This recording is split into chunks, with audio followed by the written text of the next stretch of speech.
Novels for ever میں خوش آمدید۔ ناول جنت کے پتے، جس کی رائٹر ہیں نمرہ احمد، اس کی یہ 7ویں ایپیسوڈ ہے، اور پچھلی ایپیسوڈ میں آپ لوگوں نے دیکھا کہ اس کو ایک پزل باکس ملتا ہے، اور وہ پزل باکس کچھ عجیب سا ہے جو اس کو سمجھ نہیں آ رہا ہے کہ اس پر کیا لکھا ہے، تو مطلب وہ تھوڑی کنفیوزڈ ہے کہ وہ اس کو کس طرح کھولے۔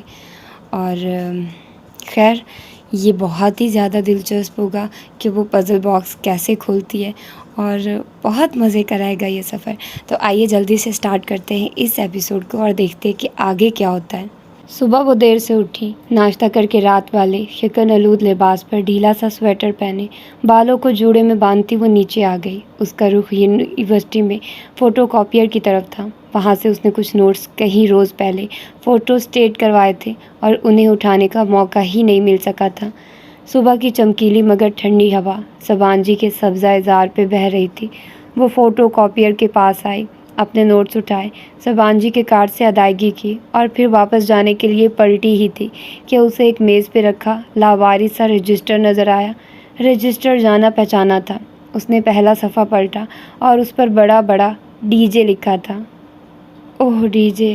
ایک اداس مسکراہٹ اس کے لبوں کو چھو گئی۔ ڈی جے کا نسیان! وہ ہمیشہ اپنا رجسٹر فوٹو کاپیئر پر چھوڑ جایا کرتی تھی۔ اس نے رجسٹر اٹھا لیا۔ وہ اب اس کا تھا۔ باقی چیزیں تو وہ ڈی جے کی فیملی کو دے چکی تھی، مگر اس کی ایک یادگار سنبھالنے کا حق تو اسے بھی تھا۔ وہ باہر آ گئی اور گھاس پہ بیٹھ کر ڈی جے کے رجسٹر کے صفحے پلٹنے لگی۔ وہ اس کا رف رجسٹر تھا جسے وہ زیادہ تر لکھ کر باتیں کرنے کے لیے استعمال کرتی تھی، اور ایسی باتیں عموماً وہ آخری صفحے پہ ہی کیا کرتی تھی۔ اس نے آخری صفحہ پلٹا تو دھیرے سے مسکرا دی۔ اس روز جیو انفارمیشن کی کلاس میں ان کی اور فلسطینیوں کی اسپرنگ بریک کی پلاننگ اس پہ لکھی تھی۔ وہ بہت محبت سے ڈی جے کے لکھے الفاظ پر انگلی پھیرتی انہیں پڑھ رہی تھی جب ایک دم رک گئی۔ رجسٹر کے اس آخری صفحے کے اوپر بڑا بڑا کر کے ڈی جے کی لکھائی میں لکھا تھا: "Into the same river no man can enter twice ہیراکلیٹس"۔ ایک ہی دریا میں کوئی شخص 2 دفعہ نہیں اتر سکتا۔ وہ بالکل شل سی سانس روک کے تحیر سے اس سطر کو دیکھ رہی تھی۔ کیا یہ پزل باکس اسے ڈی جے نے بھیجا تھا؟ جب تک آپ اسے کھول پائیں گی شاید وہ اس دنیا میں نہ رہے۔ وہ ایک دم رجسٹر لیے اٹھ کر ڈروم کی طرف بھاگی۔ اسے معتصم کو ڈھونڈنا تھا۔ ہیراکلیٹس، یونانی فلسفی! یاد آ گیا۔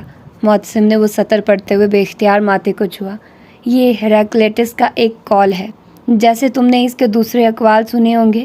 مثلاً وہ یاد کر کے بتانے لگا، کتے اسی پہ بھونکتے ہیں جسے وہ نہیں جانتے ہوتے، یا انسان کا کردار اس کی تقدیر ہوتا ہے۔ وہ انگریزی کے مشہور اقوال بتا رہا تھا۔ ہاں بالکل، حیا نے اس بات میں سر ہلا دیا تھا۔ اس نے ان میں سے کوئی بھی قول نہیں سن رکھا تھا۔ تو ثابت ہوا کہ ہم اس پزل کے ٹھیک راستے پر چل نکلے ہیں، اور اس راستے پر اس شخص نے یقیناً بریڈ کرمز گرائے ہوں گے۔ اب ہمیں ایک ایک کر کے ہنسل اور گریٹل کے ان بریڈ کرمز کو چننا ہے۔ شش! دور بیٹھی لائبریرین نے کتاب سے سر اٹھا کر اینک کے پیچھے سے ان کو ناگواری سے ٹوکا۔ وہ دونوں اس وقت لائبریری میں آمنے سامنے بیٹھے تھے۔ Sorry ma'am! حیا نے گردن موڑ کر ایک معذرت خواہ مسکراہٹ ان کی طرف اچھالی اور واپس پلٹی۔ اچھا، اب کیا کرنا ہے؟ وہ دھیمی سرگوشی میں پوچھ رہی تھی۔ اگر اس نے ہیراکلیٹس کا ایک قول ڈبے کے اوپر لکھا ہے تو یقیناً اس کے کوڈ ورڈ کا تعلق اسی قول سے ہوگا، یا پھر شاید ہیراکلیٹس کی ذات سے۔ ٹھہرو، میں 1 منٹ میں آیا۔ وہ اٹھا اور چند لمحے بعد جب وہ واپس آیا تو اس نے دونوں ہاتھوں میں موٹی موٹی کتابیں اوپر نیچے پکڑ رکھی تھی۔ یہ رہا ہیراکلیٹس کا اعمال نامہ، اس نے دھپ کی آواز کے ساتھ کتابیں میز پر رکھی۔ لائبریرین نے چہرہ اٹھا کر اسے تلملا کر دیکھا۔ سوری! وہ دونوں ہاتھ اٹھا کر کہتا واپس میز پر بیٹھا۔ میں لاء کی اسٹوڈنٹ ہو کر فلسفی کی اتنی موٹی موٹی کتابیں پڑھوں، یہ مجھ سے نہیں ہوگا۔ میں ہیراکلیٹس کو گوگل کر لیتی ہوں۔ لیپ ٹاپ ادھر دکھاؤ۔ اس نے ساتھ رکھے معتصم کے لیپ ٹاپ کا رخ اپنی طرف گھمایا اور کی پیڈ پر انگلیاں رکھی۔ اف! جب اتنے ڈھیر سارے نتیجے کھلے تو وہ بیزار سی ہو گئی۔ اسے جلدی سے کوئی جواب چاہیے تھا اور بس جلدی سے وہ باکس کھولنا تھا۔ اسے اتنے لمبے لمبے ڈاکومنٹس کو پڑھنے کا حوصلہ اس میں نہیں تھا۔ ادھر لاؤ، میں پڑھ کر تمہیں مین پوائنٹس بتاتا ہوں۔ اس کی کوفت دیکھ کر معتصم نے لیپ ٹاپ اپنی طرف گھمایا اور پھر اسکرین پہ نگاہیں دوڑاتے پڑھنے لگا۔ اوہ اچھا، ہیراکلیٹس کا تعلق ایشیا مائنر سے تھا۔ خاصا بد مزاج فلاسفر تھا، اپنے علاقے میں چیف پریسٹ میں رہا تھا اور کافی خاندانی بھی تھا۔ بڑے بڑے فلسفیوں کو خاصی حقارت سے دیکھتا تھا۔ اس کے خیال میں ہیومر کو بھرے چوک میں لے جا کر درے مارنے چاہیے، اور ہیسائڈ اتنا جاہل ہے کہ اسے دن رات کا فرق نہیں پتہ۔ ہیراکلیٹس کے مشہور اقوال یہ ہیں: گدھے سونے پر گھاس کو ترجیح دیتے ہیں، کتے ہر اس شخص پہ بھونکتے ہیں جسے وہ نہیں جانتے، اور بس کر دو معتصم ورنہ میں پاگل ہو جاؤں گی۔ اس نے جھنجھلا کر لیپ ٹاپ کی اسکرین ہاتھ سے دبا کر فولڈ کر دی۔ معتصم ہنس دیا، پھر اپنا موبائل نکالا۔ لطیف رات کو آ گیا تھا۔ اس کا ایک سائیڈ کورس فلاسفی ہے۔ اس کو بلاتا ہوں۔ لطیف کو ادھر آنے اور اس کو ساری بات سمجھنے میں 15 منٹ لگ گئے۔ اب وہ معتصم کی ساتھ والی نشست پر بیٹھا سوچتے ہوئے اس پزل باکس کو دیکھ رہا تھا۔ وہ کیتھولک اور خالصتاً ڈچ تھا، مگر افغانستان میں پیدائش کے وقت لطیف کے نام پر اس کا نام رکھا تھا، اور چونکہ اس کو پہلی خوراک ایک مسلمان نرس نے دی تھی، سو لطیف ذہنی اور اخلاقی طور پر ان فلسطینی لڑکوں جیسا ہی لگتا تھا۔ میں تو ہیراکلیٹس نامہ سن کر تنگ آ گئی ہوں، اور اس کے یہ کتوں، گدھوں اور نے باکس کی طرف اشارہ کیا۔ دریاؤں والے اقوال میری سمجھ سے تو باہر ہیں۔ ایک منٹ، لطیف چونکا۔ وہ کتوں اور گدھے والے اس کے قول ہوں گے، مگر یہ دریا والا صرف اس کا قول نہیں بلکہ اس کی مشہور زمانہ فلاسفی ہے۔ فلکس فلاسفی تم نے سن تو رکھی ہوگی۔ میں ہیراکلیٹس کا نام آج پہلی دفعہ سن رہی ہوں، کجا کہ اس کی فلاسفی۔ تم نے بلکہ ہر کسی نے یہ فلاسفی سن رکھی ہے۔ یہ محاورہ تو تم جانتی ہو نا کہ پلوں کے نیچے سے بہت سا پانی گزر چکا ہے۔ ہاں، اس نے اس بات میں سر ہلایا۔ لطیف آگے ہو کر بتانے لگا، یہ محاورہ دراصل ہیراکلیٹس کی اسی فلاسفی کا نچوڑ ہے۔ وہ کہتا ہے کہ کوئی بھی شخص ایک ہی دریا میں 2 دفعہ نہیں اتر سکتا، یعنی کہ جب انسان ایک دفعہ پانی میں قدم رکھ کر نکالتا ہے تو وہ پانی آگے بہہ جاتا ہے۔ پانی اور انسان دونوں ہر لمحہ تبدیل ہوتے ہیں۔ وہ دوبارہ جغرافیائی لحاظ سے تو اسی دریا میں قدم رکھتا ہے، مگر نہ وہ خود وہی پہلے والا انسان ہوتا ہے اور نہ وہ دریا پہلے والا ہوتا ہے۔ سمجھ آئی؟ ہاں، اس نے اس بات میں سر ہلایا۔ اسے قطعی سمجھ نہیں آئی تھی۔ نہیں، تمہیں سمجھ نہیں آئی۔ دیکھو، جب استنبول میں پہلے دن تم نے فاسفورس کا سمندر دیکھا تھا، تب وہ سمندر نہیں تھا جو تم نے کل دیکھا۔ اب نہ تم وہ ہو اور نہ ہی سمندر وہی ہے۔ ہر چیز لمحہ بلمحہ بدل جاتی ہے۔ یہ ہے ہیراکلیٹس کی philosophy of change. Philosophy of change? حیا نے اس بات میں سر ہلاتے باکس اٹھایا۔ اور تمہیں پتہ ہے چینج میں پورے 6 حروف ہوتے ہیں؟ اوہ ہاں، معتصم نے ذرا جوش سے ڈیسک پہ ہاتھ مارا۔ ادھر ادھر ٹیبل پر بیٹھے طلباء نے سر اٹھا کر دیکھا۔ Last time exchange students, librarian نے کڑی نگاہوں سے اسے دیکھتے انگلی اٹھا کر وارننگ دی۔ معتصم نے پھر سر جھکا دیا۔ وہ دبے دبے جوش سے حروف کی سائڈز اوپر نیچے کر رہی تھی، یہاں تک کہ اس نے پورا لفظ چینج لکھ لیا۔ اب یہ کھل جائے گا۔ مگر پزل باکس جامد رہا۔ اس کا مطلب ہے کہ پاسورڈ کچھ اور ہے، اور وہ کچھ ایسا ہے جسے صرف تم کھول سکتی ہو، کچھ ایسا جو صرف تمہیں ہی معلوم ہوگا۔ حیا، تم ہیراکلیٹس کی میٹا فزکس میں تو انٹرسٹڈ نہیں ہو؟ لطیف کچھ سوچ کر کہنے لگا، فی الحال تو میں ٹاک سمجھانے میں انٹرسٹڈ ہوں۔ میرا خیال ہے میں تیار ہو جاؤں۔ وہ ہار مانتے ہوئے باکس لیے اٹھ گئی۔ ہم نے بھی ٹاک سمجھانا ہے، اور گورسل نکلنے میں 1.5 گھنٹہ تو ہے۔ تم تیار ہو جاؤ تو اکٹھے چلتے ہیں۔ لکڑی کا وہ پزل باکس اس نے اپنے ڈروم کے لاکر میں رکھا، پھر اپنے کپڑے کھنگالنے لگی۔ جس افراتفری میں گئی تھی، یہ یاد کہاں تھا کہ لانڈری کو کپڑے نہیں دیے۔ اس وقت جو ایک واحد استری شدہ جوڑا ہینگر پہ لٹکا تھا، وہ اس کی سیاہ فراک تھا جس کی اوپری پٹی سنہری سکوں سے بھری تھی، وہیں جو وہ جہان کے استقلال اسٹریٹ میں دیے گئے ڈنر پر پہن کر گئی تھی۔ فی الحال وہ پھپھو سے پہلے اپنی ان میزبان آنٹی کے گھر جا رہی تھی جنہوں نے پہلے روز ان کا کھانا کھایا تھا۔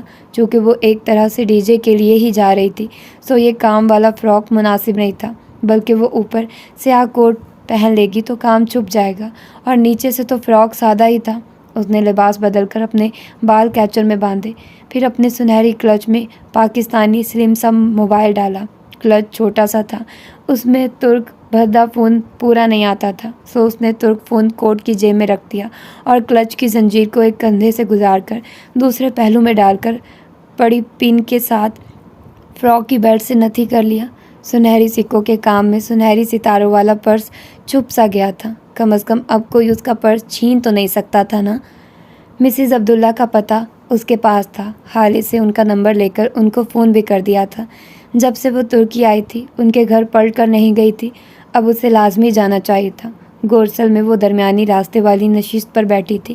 راستے کے اس طرف معتصم اور اس کے ساتھ لطیف بیٹھا تھا۔ حیا کے بائیں جانب کھڑکی کے ساتھ والی نشست پہ ایک ترک لڑکی بیٹھی تھی۔ تمہارا فلوٹیلا فلسطین کب پہنچے گا معتصم؟ وہ سیاہ کوٹ کی جیبوں میں ہاتھ ڈالے اس کی طرف گردن موڑ کر اس سے مخاطب تھی۔ جون میں پہنچ جائے گا۔ اسرائیلی اسے داخل تو ہونے دیں گے نا؟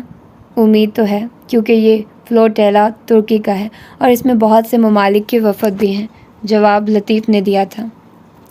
اور اگر اسرائیلیوں نے ایسا نہ ہونے دیا تو آخر بنی اسرائیل سے کسی بھی چیز کی توقع کی جا سکتی ہے؟ تو پھر یہ یاد رکھنا کہ جتنے بنی اسرائیل وہ ہیں اتنے ہم بھی ہیں۔ وہ سامنے دیکھو، وہ اسرائیلی ایمبیسی ہے۔ معتصم کے اشارے پر ان دونوں نے گردنیں اونچی کر کے ونڈ اسکرین کے پار دیکھا، جہاں ایک جھنڈے والی عمارت دکھائی دے رہی تھی۔ اگر فلوٹا غزہ نہ پہنچا تو میں وعدہ کرتا ہوں کہ یہ ایمبیسی دوبارہ استنبول میں نظر نہیں آئے گی۔ میں تمہارے ساتھ ہوں۔ لطیف نے اس کے شانے پر ہاتھ رکھا۔ می ٹو، حیا نے فوراً کہا۔ می تھی، پاس بیٹھی ترک لڑکی نے فوراً انگلی اوپر کی۔ وہ بے اختیار ہنس دی۔ ویسے معتصم، ٹالی کو اغوا کرنا زیادہ مناسب رہے گا نہیں؟ لطیف کی بات پر سب ہنس پڑے تھے۔ اسے یاد تھا ڈی جے کو ان کی ٹالی سے دوستی کتنی بری لگتی تھی۔ ٹاکسم اسکوائر پر مغرب اتر رہی تھی اور ہر طرف اندھیرا سا چھا رہا تھا۔ اسکوائر کی بتیاں ایک ایک کر کے جلنے لگی تھی۔ تم نے جدھر جانا ہے ہم تمہیں چھوڑ دیتے ہیں، اکیلی مت جاؤ۔ وہ دونوں بس سے اتر کر اس کے لیے رکے کھڑے تھے۔ ترکوں کے ساتھ رہ کر تم بھی ترک بن گئے ہو۔ ان پر پرخلوص ترکوں سے راستہ پوچھو تو منزل تک پہنچا کر آتے ہیں۔ مادام آپ کو پتہ ہونا چاہیے کہ ان پرخلوص ترکوں کے اس ملک میں ہر سال تقریباً 500 لڑکیاں اغوا کر کے آگے بیچ دی جاتی ہیں، اور یہ ترکی کا سب سے منافع بخش کاروبار ہے۔ اچھا اب ڈراؤ تو مت، مجھے تھوڑی دور ہی جانا ہے۔ وہ تینوں سڑک کے کنارے ساتھ ساتھ ہی چلنے لگے تھے۔ تم اپنی آنٹی کے گھر جا رہی ہو؟ ہاں، مجھے ابھی اپنی ہوسٹ آنٹی کے گھر بھی جانا ہے۔ کچھ دن بعد میں جب واپس آؤں گی تو اس پزل باکس کا حل ڈھونڈیں گے۔ وہ تینوں باتیں کرتے ہوئے ٹھنڈی ہوا میں ساتھ چل رہے تھے۔ مجسمہ آزادی ان کے پیچھے رہ گیا تھا۔ لاؤنج میں سوگواریت سی چھائی تھی۔ مسز عبداللہ اور ان کی سرخ بالوں والی بیٹی مہر مغموم سی سامنے صوفوں پر بیٹھی تھی۔ حیا کے صوفے سے ذرا دور کارپٹ پر مہر کی بیٹی عروہ کشن کا سہارا لیے نیم دراز ریموٹ پکڑے ٹی وی پر کارٹون دیکھ رہی تھی۔ آپ کو پتہ ہے، ہم دونوں ہر ہفتے آپ کی طرف چکر لگانے کا پلان بناتے تھے، مگر ہر دفعہ کچھ نہ کچھ روک لیتا، اور اب اس نے تعصب سے سر جھٹکا۔ تم مجھے اسی روز بتا دیتی تو کم از کم میں اسے دیکھ ہی لیتی، پھر کلیئرنس میں تمہاری مدد کروا دیتی۔ تم کتنی پریشان رہی ہوگی۔ مجھے تو اپنی آنٹی کو بتانے کا بھی ہوش نہیں تھا۔ ایسا اچانک دھچکا لگا کہ اس نے فکرہ ادھورا چھوڑا اور سر جھکا کر انگلی کی پور سے آنکھ کا کنارہ پونچھا۔ مہر نے بہت فکر مندی سے اس کی طرف دیکھا۔ تم بہت کمزور ہو گئی ہو پہلے سے حیا، اور تمہاری رنگت بھی کملا گئی ہے۔ بس بخار ہو گیا تھا اور پھر سفر کی تھکان۔ وہ اداسی سے مسکرائی۔ وہ واقعی بہت پسمردہ اور تھکی تھکی سی لگ رہی تھی۔ میں ذرا کھانے کا کچھ کر لوں؟ مسز عبداللہ اٹھی تو وہ بے اختیار کہہ اٹھی۔ کھانا پھپھو کی طرف ہے، میں بس چائے پیوں گی۔ پھر مجھے صرف 10 منٹ دو، وہ عجلت سے کہتی کچن کی طرف بڑھ گئی۔ مہر بھی ان کے پیچھے جانے کے لیے اٹھی، پھر عروہ کو دیکھا۔ عروہ، تم حیا کو کمپنی دو، اور فار گاڈ سیک عروہ، جب کوئی مہمان آتا ہے تو ٹی وی نہیں دیکھتے، اس نے جاتے جاتے بچی کو خفگی سے گھورا اور وہ گڑبڑا کر سیدھی ہوئی اور مڑ کر حیا کو دیکھا، پھر سادگی سے مسکرا دی، سوری، کوئی بات نہیں، تم بے شک کارٹون دیکھ لو، میں بور نہیں ہوں گی۔ ویسے کون سا کارٹون ہے یہ؟ اسے کارٹون ذرا شناسا لگے تو آنکھیں سکیڑ کر اسکرین کو دیکھنے لگی۔ کیپٹن پلانٹ، آپ نے دیکھے ہیں کبھی؟ عروہ دبے دبے جوش سے بتاتی سیدھی ہو کر بیٹھ گئی۔ ارے یہ کیپٹن پلانٹ ہے، میرے فیوریٹ، وہ ایک دم خوشی سے کہتی صوفے کی نشست پر آگے کو ہوئی۔ مجھے یہ بہت پسند ہے، اور لنڈا تم بہت زیادہ۔ عروہ، میری تو جان تھی کیپٹن پلانٹ میں بچپن سے ہی ان کی بہت جنونی فین رہی ہوں۔ جب یہ سارے پلانٹس اپنی اپنی انگوٹھیاں فضا میں بلند کر کے فائر، ارتھ، ونڈ، واٹر چلاتے تھے تو میرے اندر اتنی انرجی بھر جاتی کہ مجھے لگتا میں بھی اڑنے لگوں گی۔ وہ چھوٹے بچوں سے کبھی بھی اتنی بے تکلف نہیں ہو پاتی تھی، مگر یہاں معاملہ کیپٹن پلانٹ کا تھا۔ پھر میرے ابا نے مجھے سمجھایا کہ آگ، مٹی، ہوا اور پانی ہمارے اس سیارے کو بنانے والے 4 ایلیمنٹس ہیں۔ تب پہلی دفعہ مجھے ان 4 یونانی عناصر کا پتہ چلا تھا۔ ہاں مجھے پتہ ہے، ماما نے مجھے بتایا تھا کہ یونانی عناصر ہیں۔ مجھے بھی تبھی ابا نے بتایا تھا کہ کس طرح یونانی فلسفیوں نے یہ 4 عناصر باری باری پیش۔ وہ کہتے کہتے ایک دم رکی، لمحے بھر کو اس کے اندر باہر بالکل سناٹا چھا گیا۔ یونانی عناصر، اس نے بے یقینی سے زیر لب دہرایا۔ اسے یاد تھا یہ عناصر یونانی فلسفیوں نے پیش کیے تھے۔ کسی نے کہا دنیا پانی سے بنی ہے، کسی نے کہا ہوا سے، اور وہ عنصر اس فلسفے کی پہچان بن گیا۔ ہیراکلیٹس کا عنصر کون سا تھا؟ وہ خود سے پوچھتی جیسے چونک اٹھی۔ عروہ منتظر نگاہوں سے اسے دیکھ رہی تھی۔ عروہ مجھے نیٹ چاہیے ابھی اسی وقت، وہ بے چینی سے بولی تو عروہ سر ہلا کر اٹھی اور صوفے پر سے ایک آئی پوڈ اٹھا کر اسے دیا۔ یہ ممی کا آئی پوڈ لے لیں۔ تھینکس۔ اس نے آئی پوڈ پکڑ کر اس کا گال تھپ تھپایا اور جلدی جلدی گوگل کھولنے لگی۔ تقریباً آدھ گھنٹے بعد جب وہ ان سب کو خدا حافظ کر کے باہر آئی تو سڑک کے کنارے چلتے ہوئے اس نے کوٹ سے اپنا ترک فون نکالا اور تیزی سے معتصم کا نمبر ڈائل کرنے لگی۔ حیا، خیریت؟ وہ فون اٹھاتے ہی ذرا فکر مندی سے بولا تھا۔ معتصم، تمہیں پتہ ہے یونانی فلسفیوں نے زمین کی تحقیق کی وضاحت کرنے کے لیے کچھ عناصر پیش کیے تھے کہ زمین ان سے مل کر بنی ہے۔ چند لمحے کی خاموشی کے بعد وہ آہستہ سے بولا، حیا میرے خیال سے کہ تم ذرا تھک گئی ہو، تھوڑا سا ریسٹ کر لو، اس کے بعد تم نارمل ہو جاؤ گی۔ معتصم، اس نے جھنجھلا کر زور سے کہا، میں سنجیدہ ہوں، میری بات سنو۔ ہم خواہ اس نیم پاگل آدمی کی سوانح عمری پڑھ رہے تھے، ہمیں اس کی فلسفی چاہیے تھی۔ اس دور کے ہر فلسفی نے اپنا ایک عنصر پیش کیا تھا اور اس کے خیال میں زمین کی ہر چیز اس عنصر سے بنی تھی۔